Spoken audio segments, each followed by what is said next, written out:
اسلام کا سب سے controversial topic.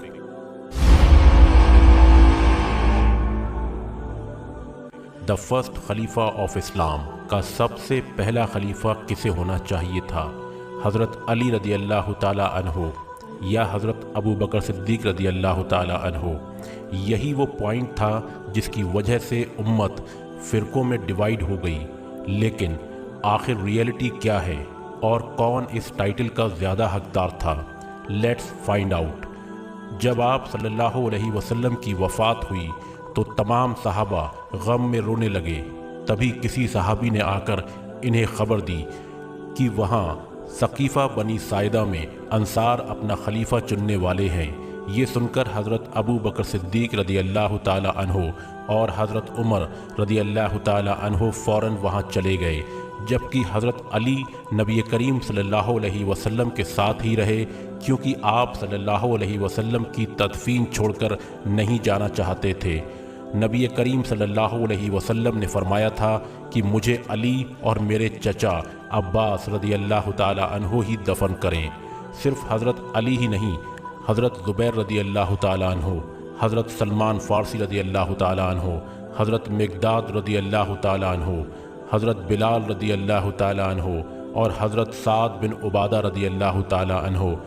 نبی کریم صلی اللہ علیہ وسلم کو چھوڑ کر نہیں گئے۔ ثقیفہ بنی ساعدہ پہنچ کر حضرت ابو بکر صدیق رضی اللہ تعالی عنہ نے انصار کو کہا کہ نبی کریم صلی اللہ علیہ وسلم قریش میں سے تھے تو خلیفہ بھی قریش سے ہی ہونا چاہیے، جبکہ انصار حضرت سعد بن عبادہ کو خلیفہ بنانا چاہتے تھے، لیکن وہ اس وقت وہاں موجود نہیں تھے۔ اس کے بعد حضرت عمر رضی اللہ تعالی عنہ نے حضرت ابو بکر صدیق رضی اللہ تعالی عنہ کا ہاتھ بلند کیا اور لوگوں نے انہیں خلیفہ چن لیا۔ حضرت علی رضی اللہ تعالی عنہ کو اس طرح خلیفہ چننا یہ صحیح نہیں لگا۔ اسی وجہ سے حضرت علی رضی اللہ تعالی عنہ نے ابو بکر صدیق رضی اللہ تعالی عنہ کی بیعت نہیں کی۔ صرف حضرت علی رضی اللہ تعالی عنہ ہی نہیں بلکہ حضرت سعد بن عبادہ رضی اللہ تعالی عنہ نے بھی حضرت ابو بکر صدیق کی بیعت نہیں کی۔ اس کے علاوہ اور بھی بڑے صحابی جیسے حضرت زبیر، حضرت سلمان فارسی، حضرت مقداد، بلکہ حضرت سعد بن عبادہ رضی اللہ تعالی عنہ نے بھی حضرت ابو بکر صدیق رضی اللہ تعالی عنہ کی بیعت نہیں کی۔ اس کے علاوہ اور بھی بڑے صحابی جیسے حضرت زبیر رضی اللہ تعالی عنہ، حضرت سلمان فارسی رضی اللہ تعالی عنہ، حضرت مقداد رضی اللہ تعالی عنہ اور نبی کریم صلی اللہ علیہ وسلم کی چچا حضرت عباس رضی اللہ تعالی عنہ، ان سب نے بھی شروع میں حضرت ابو بکر صدیق رضی اللہ تعالی عنہ کی بیعت نہیں کی، کیونکہ وہ حضرت علی رضی اللہ تعالی عنہ کو خلیفہ بنانا چاہتے تھے۔ اب یہاں لوگ کہتے ہیں کہ حضرت ابو بکر صدیق رضی اللہ تعالی عنہ اور حضرت عمر رضی اللہ تعالی عنہ امت کی بھلائی کے لیے ثقیفہ بنی ساعدہ گئے تھے، کیونکہ انہیں ڈر تھا کہ کہیں کوئی فتنہ کھڑا نہ ہو جائے۔ لیکن اگر ایسا تھا تو پھر باقی صحابی کیوں نہیں گئے؟ جیسا کہ حضرت ابو ذر غفاری رضی اللہ تعالی عنہ، حضرت سلمان فارسی رضی اللہ تعالی عنہ، حضرت بلال رضی اللہ تعالی عنہ، حضرت زبیر رضی اللہ تعالی عنہ اور حضرت طلحہ رضی اللہ تعالی عنہ، اور سب سے بڑھ کر حضرت علی رضی اللہ تعالی عنہ، کیا انہیں امت کی کوئی فکر نہیں تھی؟ یا پھر یہ سب نبی کریم صلی اللہ علیہ وسلم کی تدفین کو چھوڑ کر جانا صحیح نہیں سمجھتے تھے؟ جب حضرت ابو بکر صدیق رضی اللہ تعالی عنہ خلیفہ بنے تو ان کے خلیفہ بنتے ہی کئی صحابہ نے ان کی بیعت کی، لیکن بہت سے بڑے صحابہ ایسے تھے جنہوں نے فوراً بیعت نہیں کی، جیسا کہ حضرت زبیر رضی اللہ تعالی عنہ اور حضرت علی رضی اللہ تعالی عنہ اور سیدہ فاطمہ رضی اللہ تعالی عنہا، اور یہاں تک کہ حضرت سعد بن عبادہ رضی اللہ تعالی عنہ نے تو ساری زندگی نہ حضرت ابو بکر صدیق رضی اللہ تعالی عنہ کی بیعت کی اور نہ ہی حضرت عمر رضی اللہ تعالی عنہ کی، بلکہ حضرت عمر رضی اللہ تعالی عنہ کے دور خلافت میں وہ شہید ہو گئے۔ حضرت علی رضی اللہ تعالی عنہ نے بھی 6 مہینوں تک حضرت ابو بکر صدیق رضی اللہ تعالی عنہ کی بیعت نہیں کی، کیونکہ وہ اس خلافت کو صحیح نہیں سمجھتے تھے۔ یہ ایگزیکٹلی ایسا تھا جیسے آج کے کسی بھی ملک میں بغیر الیکشنز کے کسی ایک انسان کو پرائم منسٹر بنا دیا جائے، جبکہ عوام کسی اور کو پرائم منسٹر بنانا چاہتی ہو۔